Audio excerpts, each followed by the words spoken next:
ದಾವಣಗೆರೆ ಬಿಜೆಪಿಯಲ್ಲೂ ಮತ್ತೆ ಭಿನ್ನಮತ ಸ್ಫೋಟ.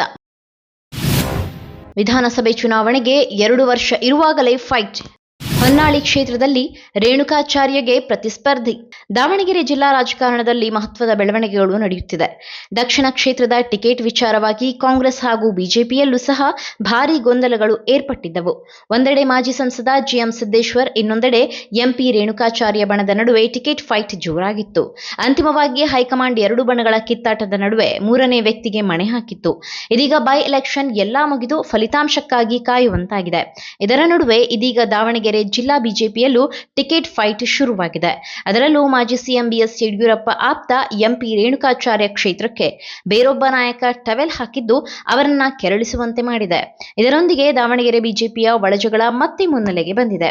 ಕಳೆದ ಲೋಕಸಭಾ ಚುನಾವಣೆಯಲ್ಲಿ ಕಾಂಗ್ರೆಸ್ ಟಿಕೆಟ್ ಸಿಗಲಿಲ್ಲವೆಂದು ದಾವಣಗೆರೆಯಲ್ಲಿ ಸ್ವತಂತ್ರ ಅಭ್ಯರ್ಥಿಯಾಗಿ ಸ್ಪರ್ಧೆ ಮಾಡಿ ಗಮನ ಸೆಳೆದಿದ್ದ ಸ್ವಾಭಿಮಾನಿ ಬಳಗ ಹಾಗೂ ಇನ್ಸೈಟ್ಸ್ ಐಎಎಸ್ ತರಬೇತಿ ಸಂಸ್ಥೆಯ ಅಧ್ಯಕ್ಷ ಜಿಬಿ ವಿನಯ್ ಕುಮಾರ್ ಮುಂಬರುವ ವಿಧಾನಸಭೆ ಚುನಾವಣೆಯ ಬಿಜೆಪಿ ಟಿಕೆಟ್ ಮೇಲೆ ಕಣ್ಣಿಟ್ಟಿದ್ದಾರೆ.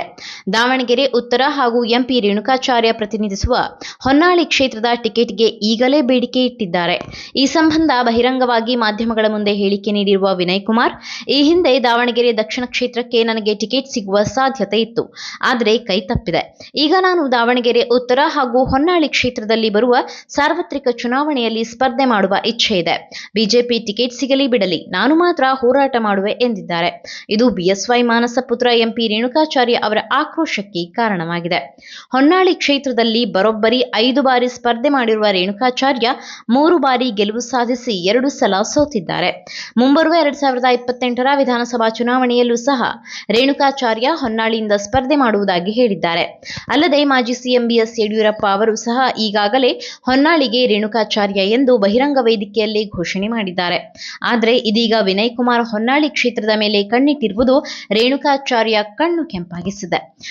ಎಂಪಿ ರೇಣುಕಾಚಾರ್ಯ ಅವರನ್ನ ಮಟ್ಟ ಹಾಕಲು ಬಿಜೆಪಿಯ ಮತ್ತೊಂದು ತಂಡ ಸಿದ್ಧವಾಗಿದೆ ಎನ್ನುವ ಮಾತುಗಳು ಕೇಳಿಬರುತ್ತಿದೆ. ಕಳೆದ ಲೋಕಸಭಾ ಚುನಾವಣೆಯಲ್ಲಿ ಮಾಜಿ ಸಿಎಂ ಬಿಎಸ್ ಯಡಿಯೂರಪ್ಪ ಹೊಂದಾಣಿಕೆ ಮಾಡಿಕೊಂಡು ಬಿಜೆಪಿಯ ಅಭ್ಯರ್ಥಿ ತಮ್ಮ ಪತ್ನಿಯನ್ನ ಸೋಲಿಸಿದ್ದಾರೆ ಎಂದು ಮಾಜಿ ಸಂಸದ ಸಿದ್ದೇಶ್ವರ್ ಆರೋಪಿಸಿದ್ದು, ಅಂದಿನಿಂದ ಇಂದಿನವರೆಗೂ ಸಿದ್ದೇಶ್ವರ್ ಬಿಎಸ್ವೈ ಹಾಗೂ ಪುತ್ರ ವಿಜೇಂದ್ರ ವಿರುದ್ಧ ಬಹಿರಂಗ ವಾಗ್ದಾಳಿ ನಡೆಸುತ್ತಲೇ ಬಂದಿದ್ದಾರೆ. ಅಲ್ಲದೆ ಬಿಎಸ್ವೈ ವಿರುದ್ಧ ತಮ್ಮದೇ ಆದ ಬಣ ಕಟ್ಟಿಕೊಂಡು ಹೋರಾಟ ನಡೆಸಿದ್ದಾರೆ.